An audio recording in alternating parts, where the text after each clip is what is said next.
Welcome to Nike Pod Sessions. I'm your host, James Buford.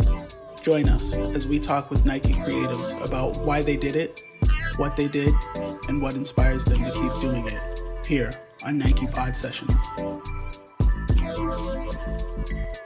Today's guest is Peter Fong, Senior Designer, 4D.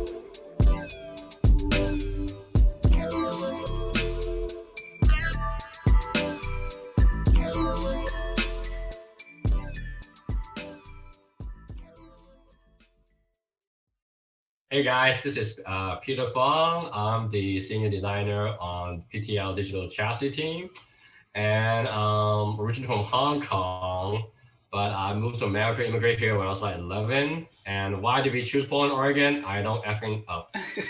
I don't know why. Back then, Oregon was like nothing, I would say. But then I think because my aunt was here, so we all immigrated here.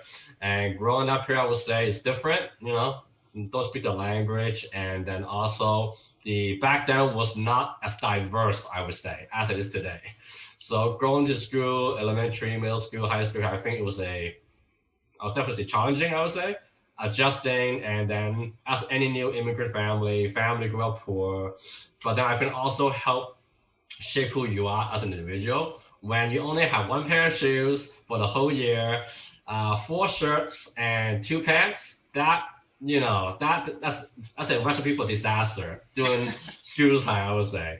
But it was tough, but then it also built me to who I am today, kind of like the drive to succeed. And I was never good at math or engineering, but all my sisters are engineers and doctors. So the expectation for me and my brother, the 2 boys, was really high. But then I already told my parents as a kid, dude, I'm not brain smart. I'm tech savvy. I like to create. So I'm not going to do, I did try engineering. This is my sister talking me into it when I first went to college. My first semester, she's like, I got you. I tutor you. Yeah. First semester, midterm, D, C, probation. I'm like, F this, I can't do this. Then I was like, all right, why don't I explore this route? My parents at that time was like, you know what? I don't want to drop out of college. Just do what you want. I'm like, yes. How many sisters do you have? I have 3. Or brothers? So 3 sisters and 1 older brother. I'm the youngest. Oh, you're okay. Yeah. All right. Yeah. So being the youngest is like, I know what not to do, and I also like to do what I want. So there's a little bit of that. Same mentality, because I think after being a baby, your parents kind of like, okay, all my older siblings, they're already successful, got the life on track. Okay, do what you want. So I started design, not thinking that I'll be like working for Wayne Kennedy as a print designer or advertisement. But after I graduated, surprisingly, I got a job at Columbia Sportswear as a production artist. So that's where, luckily, I had a lot of great mentors and directors who taught me everything I know today in terms of prints, Photoshop, Illustrator. To be honest, I feel like college, it never really prepared me for anything. They touch you a little bit here and there. It trains some of your social skills, I would say. But from a technical point of view, I would say it wasn't that good from my experience. So I learned it on the job. And from there on, I grew from a PA to a senior designer. From there on, I kind of want to explore. I want to get out of Oregon, basically, since it was new. Then luckily that time, Under Armour recruited me. Then I look up, back then they were the up and coming, the rising star of the apparel industry. I was like, interesting. But Baltimore, let me Google it up. Wow, 2nd highest homicide rate in America, under Detroit. Baltimore is it's also a very industrialized city. Yeah, it's rough there. Totally. So during the interview, they give me 2 extra days to explore around the city. And I went around. It didn't impress me, honestly. So I was going to turn down the offer, but then they keep increasing the offer to a point that I'm like, I'll be stupid not to accept the offer. Yeah. So I took it and left. And first time leaving Oregon, moving to the East Coast by myself, no friends, no family. It was definitely I would say life-changing experience. How old were you at this point? 27. Okay, so I'm not young. But you've lived a little bit. Yeah. But it's like when you're always baby and a little bit shelter in your own hometown. That's why I always encourage everybody, anybody, designer, any individual to explore and try to live in a different city for at least a couple of years, it really can help you grow as an individual and also different perspective. East Coast working mentality was very different. Yeah. The politics at work was very different. How so? How so? Yeah. I would say the politics was definitely more rude, I would say, in general. East Coast. Here, I would say the Pacific Northwest will be more PC. We won't say it to your face, we will reshape vocabulary, make it sound good. But each time, like, this sucks. It's not gonna work. The design review, you're like, oh, okay. Do you feel like that helped like develop a tough skin, or how did you react to that? I think the first design review, and this is coming from Kevin Prank, who's the CEO of the company. Oh wow! Like, ooh, maybe I don't belong here. Then later, of course, my boss told me aside, like, dude, this is the East Coast way. They're really strict. They care. There's no bullshit, no sugarcoating. Yeah. Listen to it, adapt to it. Don't take it to the heart. Learn from it. Yeah. So I did that, and to your point, it did give me a much thicker skin. Then I was like, okay, this is the way you communicate your ideas, your feelings, which is fine. Yeah. And you learn to adapt and you evolve rapidly at East Coast, and the pace was really fast. Mm-hmm. And back then, because they just started it, they're growing so rapidly, their growth was outgrowing their typical design and process. There was no process being a young company. So luckily, I have 7 years foundation in Columbia, which I brought to the team to establish TechPack standards and processes, which streamline the workflow efficiencies. Yeah, so overall, it was a great 3 years, but then after 3 years, I kind of had enough of East Coast. The weather, I can't stand. The winter time was freezing. Tough. Summertime, the humidity. I'm a West Coast guy, so I resigned. They tried to maintain me, promotion, blah, blah, blah. I'm like, no, I'm good. So I was going to take some time off to relax. Then I moved myself over to California, where my sister was at. I crashed there. Freelance for a little bit for North Face and some other companies in the Bay Area. Then I was going to work for North Face. Then Lululemon recruited me. And I'm like, I always loved Vancouver. I always loved Lululemon because I think back then they were up and coming.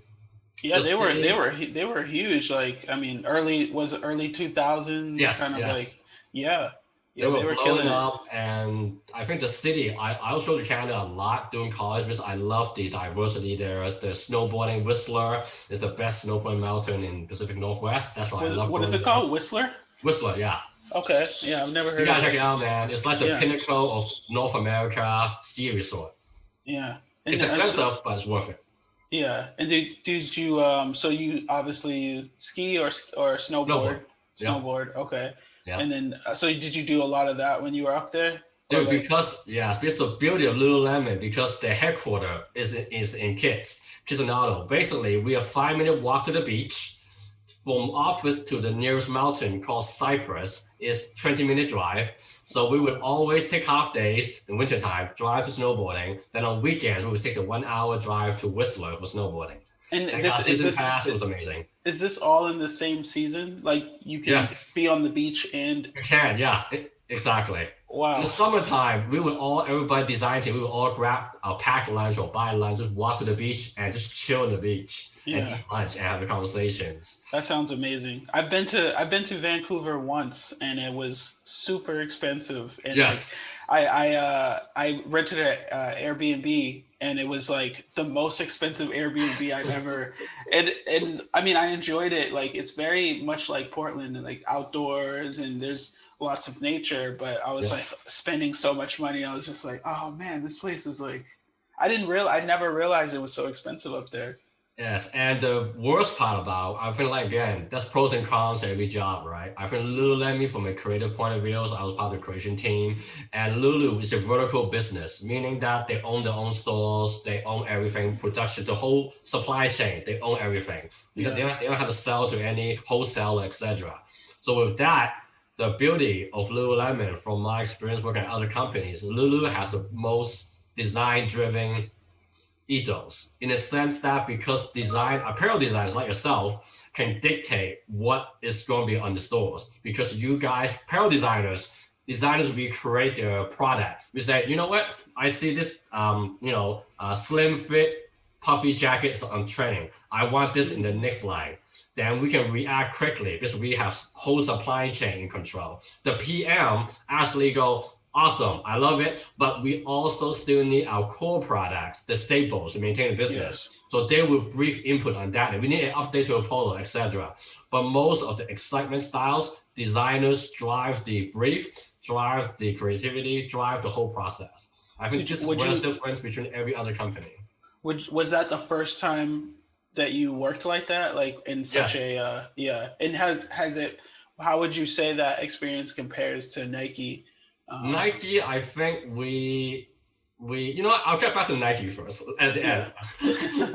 So okay. Lululemon, I would say, is one of the most creative companies I work for, in the sense that designers truly have control of what is going to be on the market. It's not about consumer, because designers at Lulu, we're required to work in the store 2 times a month, whole day, to talk to our guests.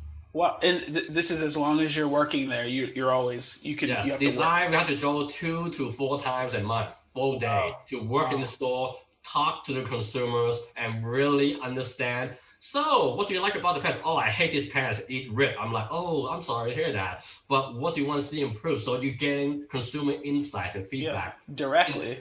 Yeah. So you learn, you share, you adapt very quickly. That's why I think Lululemon to this day is still one of the key drivers right now. They're growing so fast because of that ethos and the process. It's it's a really smart process, I would say. Yeah. How do you feel like, given the everything that's going on now, because now that there's no, I guess, physical stores for a lot of people, do you think a lot of brands are gonna obviously have to switch up the way they get insights, the way they deal with the consumer and that experience? For sure. I wonder how Lulu's gonna react to that. Like, that's an interesting question. But then Lulu lately been smarter. They invested in, I think, in a couple of those LCD workout machines. Okay. Yeah. They invested a lot, I think, last year, right before the pandemic. Because I think Lululemon's board members, they have like diverse portfolio background. So they already foresee, like, in the future, a custom tailored bespoke LCD interactive workout machine will be the future. And luckily they invest and bought out that company. So I can't remember the name of that company, but they own it. Then when the pandemic hits, everybody was buying that stuff because nobody can go to yoga studios, nobody can work out anymore. So now the stocks is at $370 something. So they are definitely growing at a really rapid rate, and hey, more power to them, you know. The first time I heard about Lululemon was actually when all these women, so I was working at Reebok. This is like early, like maybe 2009. Dude, do you know Spencer Wyatt? Yeah, I know Spencer, color designer. Yeah. I work with him at Lulu and Adi. Oh, yeah, I know Jeff as well. Yes, Jeff, yes. Thrasher, Thrasher, yes. Yeah. It's a small world, man. So those, their brand, all these women were wearing their leggings, and they had done a line of leggings that were too sheer. Yep. And it was like everywhere, like, you know, like, and it was actually like, it was the first time that like bad news for a sports brand was actually good news. Yes. Because it was like, everyone was like, oh, like, what are these leggings that everyone's talking about? They're totally sheer. And like, and then more people started buying them. Yes. It like became a thing. So yeah, that was the first time I really like got hip to Lulu, or like what the brand was about. I was there during that incident, and then like, again, they are really smart, they are really reactive, they turn a negative into a positive, and the sale actually grow like 30%. After that incident was like announced to the world. I mean, now like leggings are pretty much the new denim. So like women wear, and even men, like when they work out, like, or run or do like bike riding, cycling, like they're pretty much like everyone's wearing leggings, and then now people are just wearing them as lifestyle items. Exactly. Just think about it. They're comfortable, they're breathable, they just you want to wear it because it's just so comfortable, and you can wear it all day long. Yeah, you know what I started doing when I was in New York, I I actually bought a pair of the men's leggings from Lulu. And I wore them. I would wear them with shorts, like Yep. these long, like kind of like long shorts, almost like that kind of Rick Owens look. Yep. And then I would just wear them in the winter, and it was mainly just because it felt like breathable and comfortable, and I didn't have to like put all these clothes on if they're actually warm as well. Yeah, it's definitely a great product, and I think working at Lulu, because the fabric is like roughly $4 to $10 per yard. So that's why the product is so expensive. But to your point, once you try on the fabrics, you cannot compare to other sport categories because the fabric is so luxury, so soft, but yet so technical. Yeah. So that's why the price point is very different. For sure. So the company that you were talking about earlier, is called Mirror. Yes, that's it. Yes. Yeah. And the first time I saw so now, actually recently, Apple just started doing this whole like workout thing with their watches. And at first I thought like it wasn't going to take off, but now that everyone's in quarantine, I'm like, I feel like we're just going to have this whole like craze of like an AR, VR, interactive workout. Like it's going to be a thing. I don't know who's going to kind of revolutionize it, but I know there's opportunity there. Totally agree. Because I think the money is there, right? Let's face it. I don't think we'll be going back to normal gyms anytime soon. So the virtual trainer or like Mirror or this stuff is definitely, for the time being, I would say, is the thing to invest in for sure. Yeah, you mentioned earlier that you were at a young age. You kind of knew that you were into like technology and computer programs and things like that. What was that experience like? Just realizing that you had just an innate curiosity and to know like softwares and programs. Like, when did you realize that? I think at an early age, because my two of my sisters are engineers.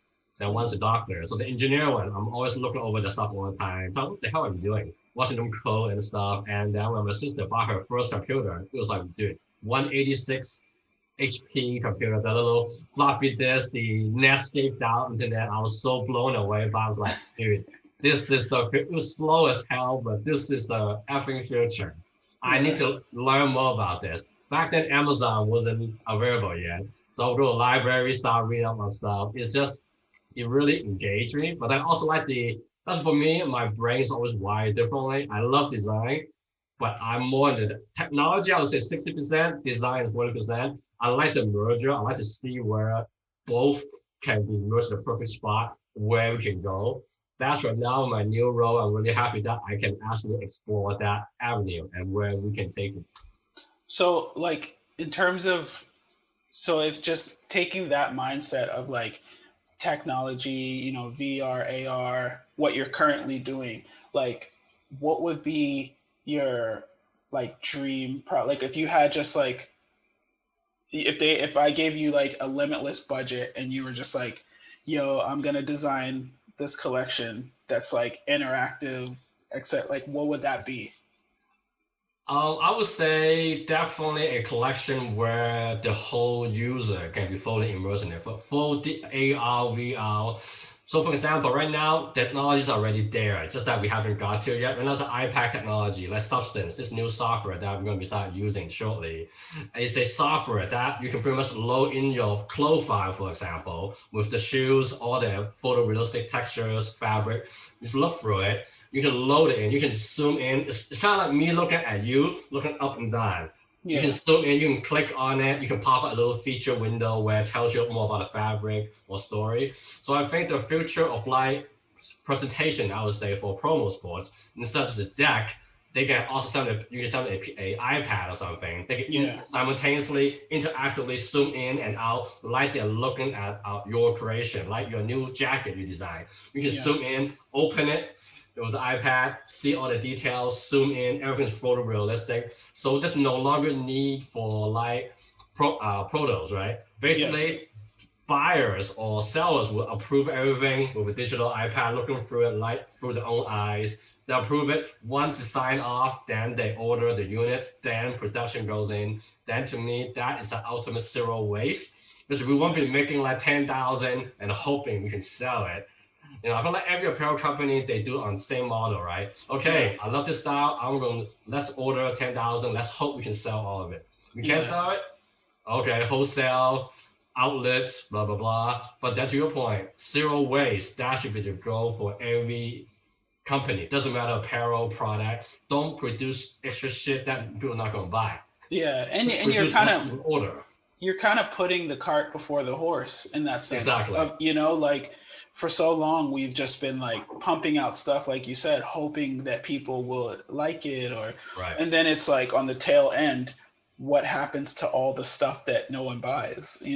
So I think there is full customization and VR, AR, that experience is and then so with that said, so let's say if you were doing that, who's the artist that you're working with? Like Rick Owens. I knew you were gonna say that. Yeah. How do you think Rick? Because actually, Rick Owens, we haven't really seen him go too crazy with technology. He's he's a very hands-on designer and a very kind of rustic purist in terms of materials. Yes. So it would be interesting to see how he would interpret that technology component. For sure. Yeah, because I actually did some mock project, Rick Owens and Nike shoes on my portfolio site for fun.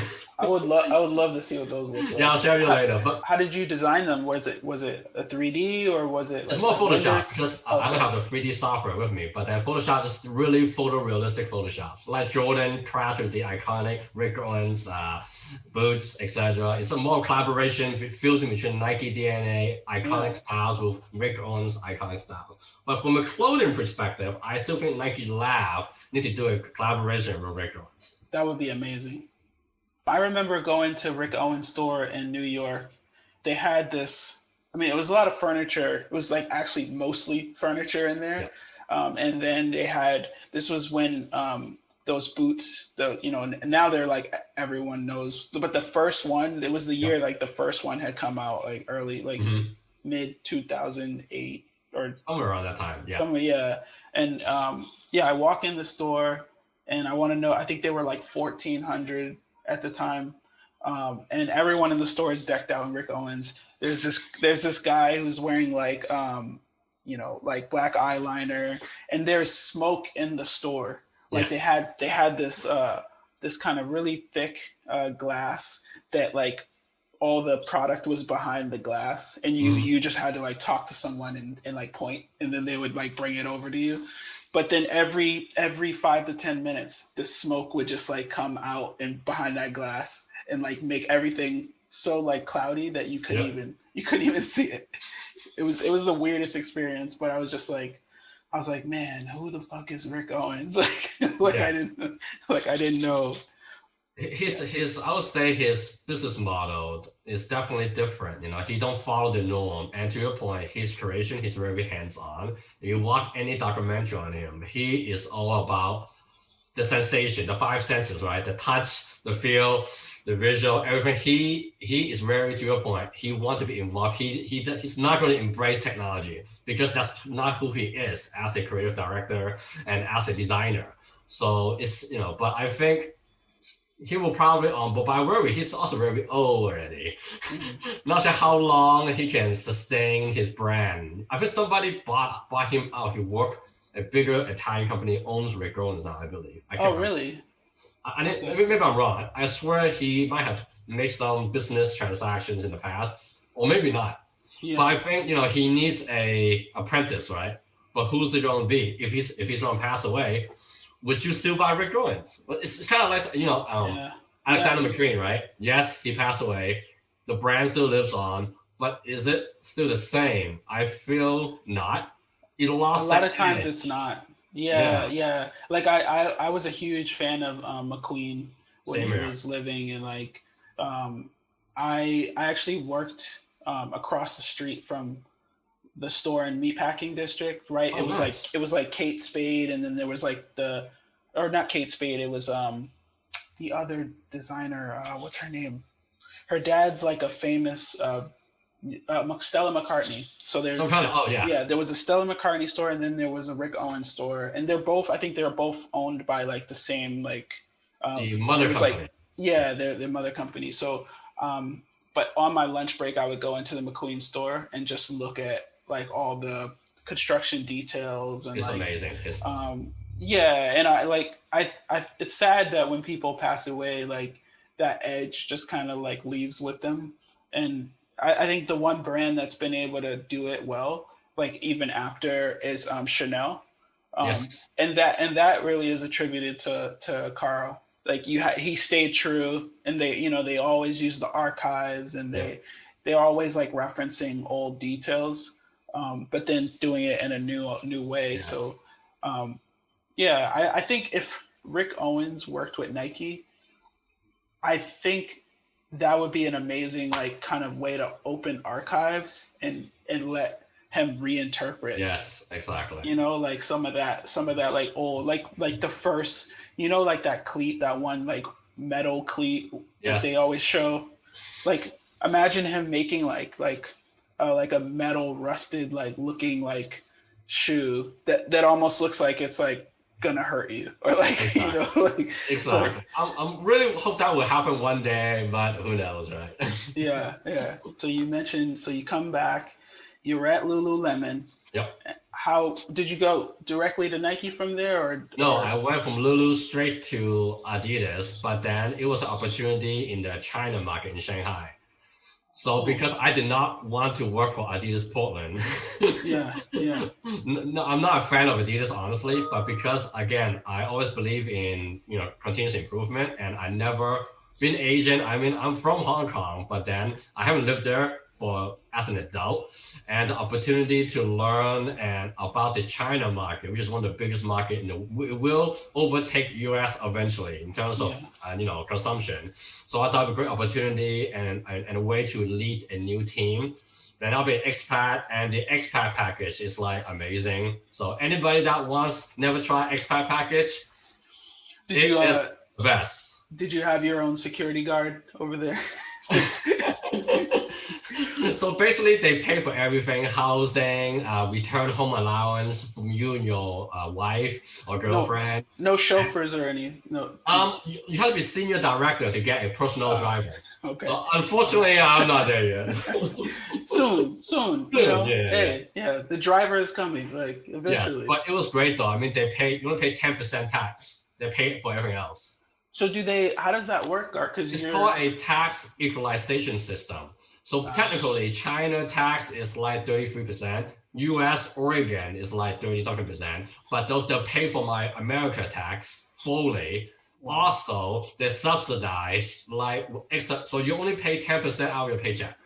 Wow. So imagine your paycheck right now only pay 10%, and you're an expat salary. I'm smiling every 2 weeks, basically. Yeah, basically. And the bonuses is insane. Yeah. Because back then, China business was growing so high, right? And plus, your bonus back then was based on your region. Yeah. China was growing at 400% every year, basically. So imagine, that's nice. Like, I mean, even the being subsidized, like, on the daily, and then that 10%, that's huge. Yeah. So what was your experience living there? Like, because you can speak the language, so you're I can't actually. Oh no! Oh, you can't. Because in China they speak Mandarin. Hong Kong we speak Cantonese. Cantonese, it's similar, but not exactly the same. I would say 20% the same as Mandarin. Some of it you're saying you could understand, or a little bit. Very little, I would say. Yeah, but I think the good part about at Adi Shanghai office was everybody is expected to speak English. My English is not perfect, but at least when I'm there, it's pretty better than most people. Yeah, I mean, and if it's if you're growing up in America, like it's at least a starting point, and then exactly. You can kind of work that out. And I had a similar conversation with Juan, because he had moved to France, and I was like, did you know any French? And he was like, no. Like, which is amazing. Like, that's inspiring to people who either may not know another language or just are fearful of living abroad. and feeling like they won't have a community. You can kind of always find exactly. That's a huge expat community in Shanghai, and I think like moving into Shanghai, my stereotype, I would say, is the same as everybody else. I went there, man, this is so ghetto, so behind. Then my first week going to work, I take the subway. Then subway super packed during the peak hours, right? Then I'm like one station away. I have corporate housing, which is one station away from the office. I'm like, I don't want to walk. It's summer, it's humidity is high. So I was waiting for subway. Okay, fully jammed. People's like packed to the door, facing hitting the door. I'm like, it's okay. I'll wait for the next one. I see people pushing in, trying to get in. I'm like, that's so uncivilized. No. Yeah. And next train, folded back again. I'm like, people do the same thing. I'm like, I'm not doing that. Yeah. Next train, it's like after 8 trains, I was standing for almost like 30 minutes. I'm not going over. And I'm like, shit. I gotta do this. Yeah, so I started pushing my way in, and then as I push my way in, I thought I'm like, my face is by the window and the door already. Then this old tiny lady, old grandma, started elbowing me, trying to back in. I'm like, I can't move. So I gotta do a little U shape. She's like sitting right underneath my armpit because she's so small. Yeah. Then it's like packed in a chicken farm. But everyone's okay with it. Everyone's just like, all right, this is what it is. Exactly. So I think being an outsider, the first month I would say I was like really pissed off at how people are so aggressive, so rude, pushing me around, get into a freaking subway.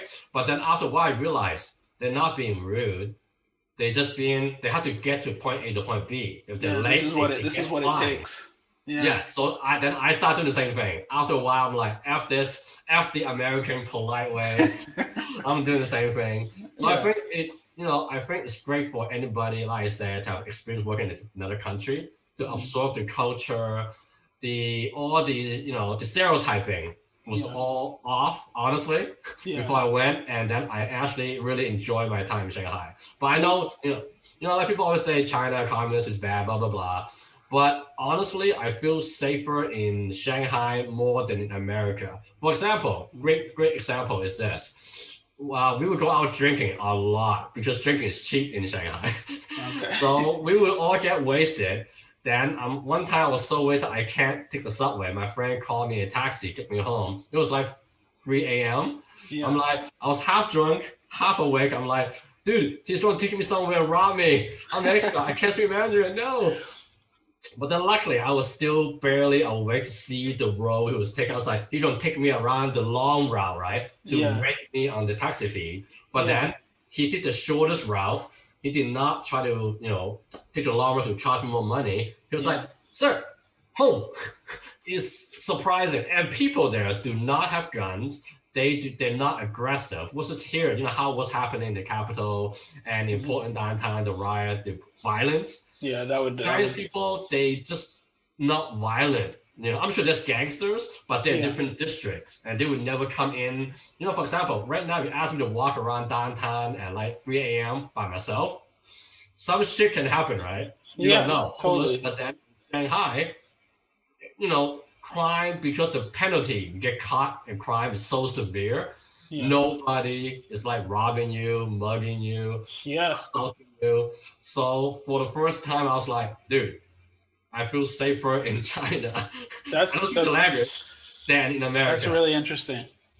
I mean, I definitely without the political point, like I don't know much about politics in Thailand, but I definitely, my first trip was similar to you. Like I was just like, a different place, it's, the air is like kind of a little thick and like it's like humid, and you're like, my first instinct was like, oh, this is dirty. And then now, like every time I went to Thailand, just every time I went there, I just felt like it was like more and more like home. Like I just felt so comfortable, with the people and the food and just like walking around. I think my first trip, I like didn't even want to walk anywhere. Like I was like, oh, I don't want to. And then I think the last few days we took the train, And that was an experience. And then we went to the mall, and now like if I went to Thailand, I would just hop on, like I would go to the mall and it would be like, going to New York for me. So it's super convenient too, Thailand, the subway system.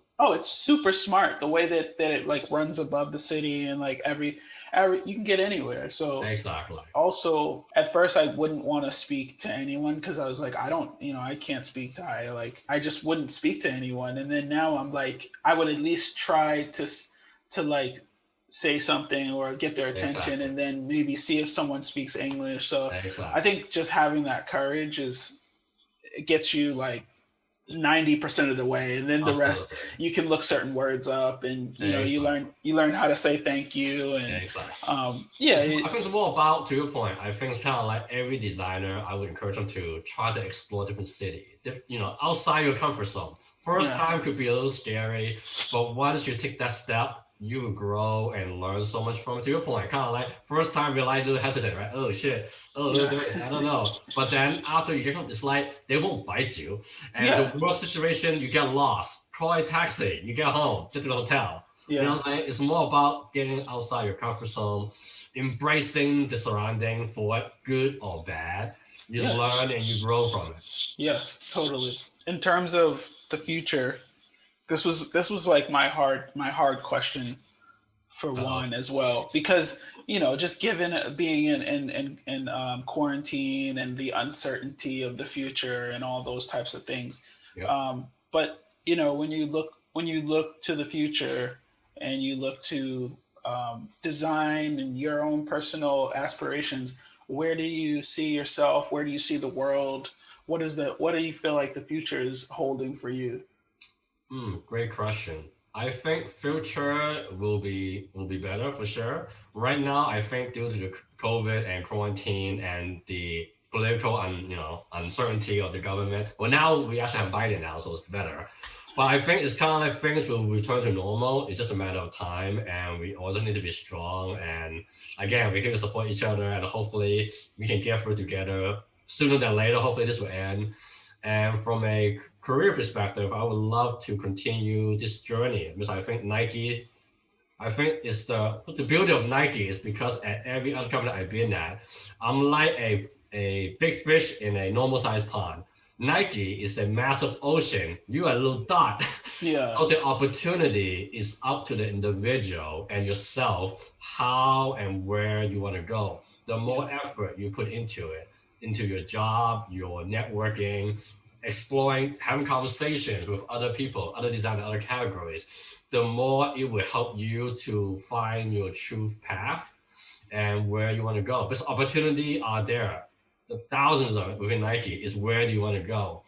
But for my future, I always envision managing a team of creative individuals, more of a digital designer team. And definitely my main goal is to get every apparel designer, graphic designer in digital space, because I think that is the future. And that will definitely help us get to the zero waste objective sooner than later. Yes. And I'm glad that I'm involved in a project now with NXT and DPC where all the global tech dev is already on board on this digital journey. Now design always been trailing on this initiative, but now with me in this new role and have a stronger voice in where design needs communicated with global tech dev and NXT, we can ensure that the transition to digital will be much smoother and successful for everybody. So at the end of the day, everybody wins. We create faster, more efficiently, better, more smartly, and we also saving the earth at the same time. Yeah, totally. That's anything else? Anything else you want to chat about? I always have an addiction to adrenaline. So snowboarding is my winter. Racing is my summer. Snowboarding, I'm like one of the fastest snowboarder because I don't break. I just point my board straight down at double black diamond. Anything you throw at me, I just go straight down. That's the way. I always like to put my life on the edge, I would say, because I know it sounds bad, but put it this way, like snowboarding, when you go so fast, you yourself are in total control, right? If you slow down, you'll be safer, but you are also need the confidence to know anything comes your way, you have the ability and capability to dodge it and save yourself. Yeah. So I like that, going so fast where everything blurs, and then yet I am in total control. Everybody think I'm crazy going that fast, but I'm in 100% control, and I get to be. It's a way for me to stress relief as well. Detox is like I'm one with nature. I can go by myself. I can go with friends, but I'm with nature. Mother Earth is amazing, and I get to enjoy the ride, and it gives me that sense of adrenaline for the winter time. Yes. And the summertime is where you cannot snowboard. And driving a car to racetrack is the same feeling. When you go on 150 miles an hour, then you turn it at 100 miles an hour. As the car starts drifting, you get the sense that you're losing control. But if you have the capability to manage that drift and control and correct it to get back to where you want to go. So again, it's a similar logic. To me, my adrenaline pumps up like crazy, and then my life is in my hands, right? Snowboarding is within my feet. Yes. So it uses all my senses, all my limbs, and that edge, that edge where you're like crashing or not crashing. Yeah. I always try to stay in that stage, but it's hard. It's like I think what you're saying there, like about it's almost like extreme control. You know, like it's like you're at the peak of like, but then you're in your most controlled. And in the zone, most importantly, you're in that 1,000% concentration. If you mess up, your car's gonna crash or snowboarding, you're gonna be hurt in the next week. Yeah, and in that sense, humans are very amazing. When I think of just hearing you talk about it, like skydiving or just taking an airplane, the very idea the idea of getting in a plane and flying over the world to be in a new place is just like such a like think about before we could fly or before we knew what flying was. Just that idea is so crazy.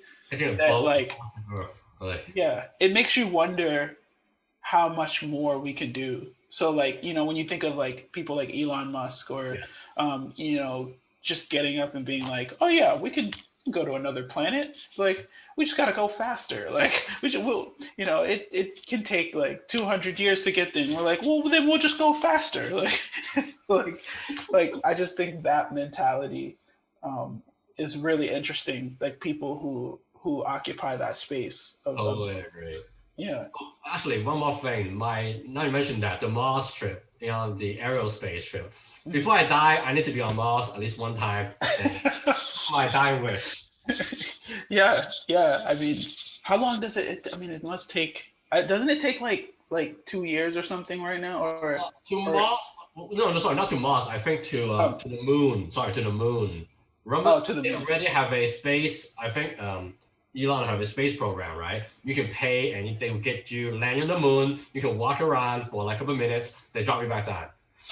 I believe. Nuts. But I can't remember. It can't be a month. Maybe a couple of days. I'm assuming. I mean the moon should be pretty quick.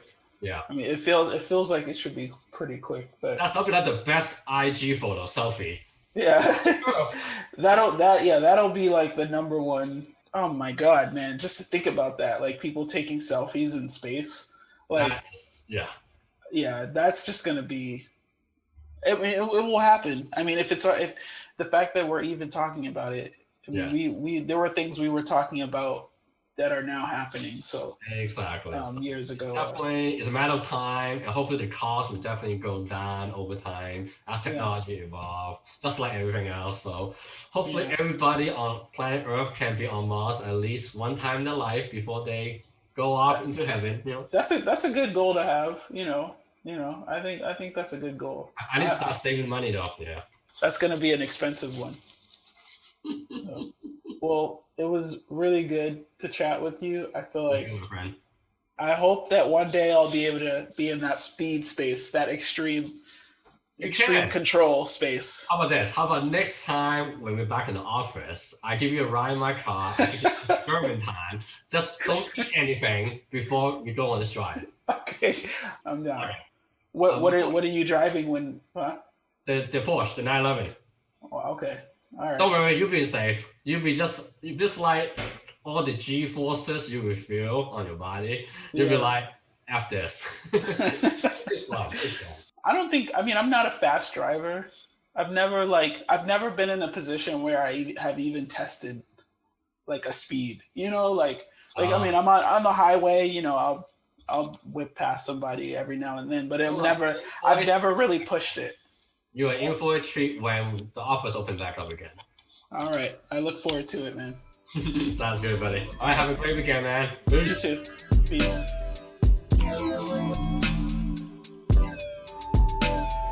This concludes episode 2 of Nike Pod Sessions.